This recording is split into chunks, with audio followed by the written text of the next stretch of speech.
সালামু আলাইকুম। জাতীয় পার্টিতে গতকালকে যে ঘটনা ঘটেছে সেখান থেকে নতুন একটা বার্তা তো আসতে যাচ্ছে যে এরশাদ পরিবারের রাজনৈতিক আধিপত্য কি শেষ হয়ে গেল।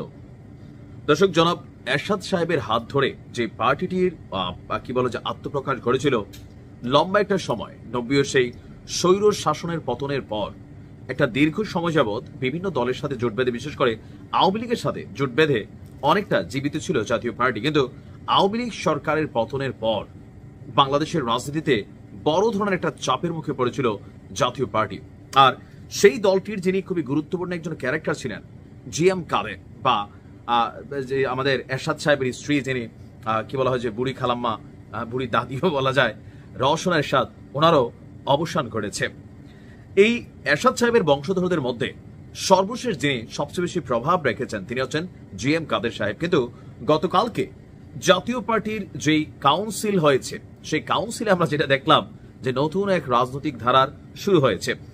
জাতীয় পার্টির একাংশের চেয়ারম্যান হিসাবে আনিসুল ইসলাম মাহমুদ, মহাসচিব হিসাবে ABM Ruhul Amin Howlader, senior co chairman হিসাবে দলটির খুবই গুরুত্বপূর্ণ ব্যক্তি কাজী ফিরোজ রশিদ নির্বাচিত হয়েছেন। গতকালকে রাজধানী ঢাকার ইমানুয়েল পার্টি সেন্টারে জাতীয় পার্টির 10তম জাতীয় কাউন্সিল আপনার সেখানে অনুষ্ঠিত হয়। তো সেই অনুষ্ঠানে আমরা দেখলাম যে নির্বাহী চেয়ারম্যান হিসাবে সেখানে নির্বাচিত হয়েছেন মুজিবুল হক চুন্নু। বিশেষ করে জাতীয় পার্টিতে যাদেরকে আমরা মোটামুটি মাপের কথা বলতে দেখি বা বিভিন্ন বিষয় নিয়ে বক্তব্য দিতে দেখি, অথবা যাদের ন্যূনতম লেভেলে জনপ্রিয়তা আছে বা জনসমর্থন আছে, তাদের মধ্যে কিন্তু সব রাঘব বোয়ালরাই এই অংশের মধ্যে কানেক্ট হয়ে গেছেন। মুজিবুল হক চুন্নু আপনারা জানেন খুবই প্রভাবশালী একজন নেতা জাতীয় পার্টিতে। এই নির্বাচিত নেতারা আগামী 15 দিনের মধ্যে একটি পূর্ণাঙ্গ কমিটি ঘোষণা করবেন। এছাড়াও আওয়ামী লীগের শাসনামলে অবৈধ নির্বাচনে অংশ নেওয়ায় দেশবাসীর কাছে ক্ষমা চেয়েছেন আপনার মোহাম্মদ মুজিবুল হক চুন্নু। তিনি বলছেন, আমরা দলীয়ভাবে নির্বাচনে অংশগ্রহণ করে কোনো বেআইনি কাজ করিনি। যদি নৈতিকভাবে কোনো ভুল হয়ে থাকে, কোনো ভ্রান্তি হয়ে থাকে, তাহলে এই কাউন্সিলে দাঁড়িয়ে জাতীয় পার্টির পক্ষ থেকে দেশবাসীর কাছে আমরা নিঃশর্ত ক্ষমা চাই। গত প্রায় 4 বছর আমি জাতীয় পার্টির মহাসচিব হিসেবে ছিলাম।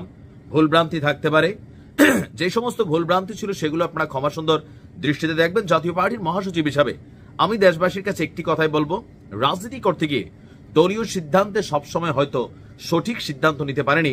অনেকগুলো নির্বাচন করেছি, অনেকে কটূক্তি করেন, স্বৈরাচারী বা বিভিন্ন দলের সহযোগী বা স্বৈরাচারের সহযোগী হিসাবেও আমাদেরকে আখ্যায়িত করেন। এখন জাতীয় পার্টির আসলে মূল শক্তি কতটুকু দেখেন, এটা one kind of Rangpur basis একটা দল হয়ে গেছে। রংপুরের বাহিরে বাংলাদেশের জনগণের কাছে যতক্ষণ এরশাদ সাহেব জীবিত ছিলেন, সকালে একটা ডায়লগ থাকতো, বিকালে আরেকটা।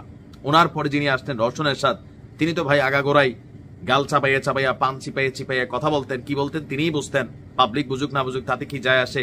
একটা কাঠপুতলি বিরোধী দলীয় নেত্রী হিসাবে সংসদে মাঝে মাঝে একটু ডায়লগ দিতেন। এরপর আমরা যাকে দেখলাম জিএম কাদের সাহেব, টুকটাক কথাবার্তা বলতেন। তিনি আবার ভারতের অনুমতি ছাড়া সবসময় কথাও বলেন না। তো সবকিছু মিলিয়ে এই দলটাতে এখন কিছু লিড ক্যারেক্টার আছে। আমি যদি বলি কিছু লিড ক্যারেক্টার আছে যাদের একটা মোটামুটি বিভিন্ন তাদের বক্তব্যে মানুষের কাছে গ্রহণযোগ্যতা আছে। তো সেই মানুষগুলোই আপনার এই নতুন যেই অংশ বা ভাঙা অংশ বলি আমরা, বা বিপরীত অংশ বা একাংশ, এই অংশটাতে যেভাবে কানেক্ট হয়েছে, আগামী দিনে এরশাদ সাহেবের যে পরিবারতন্ত্রের রাজনীতি বাংলাদেশে এটা শেষ হয়ে গেছে বা শেষ হতে যাচ্ছে। কারণ এই পার্টিটা মোটামুটি আমার ধারণা রেস করবে যদি সঠিক পথে থাকে। ভালো থাকুন।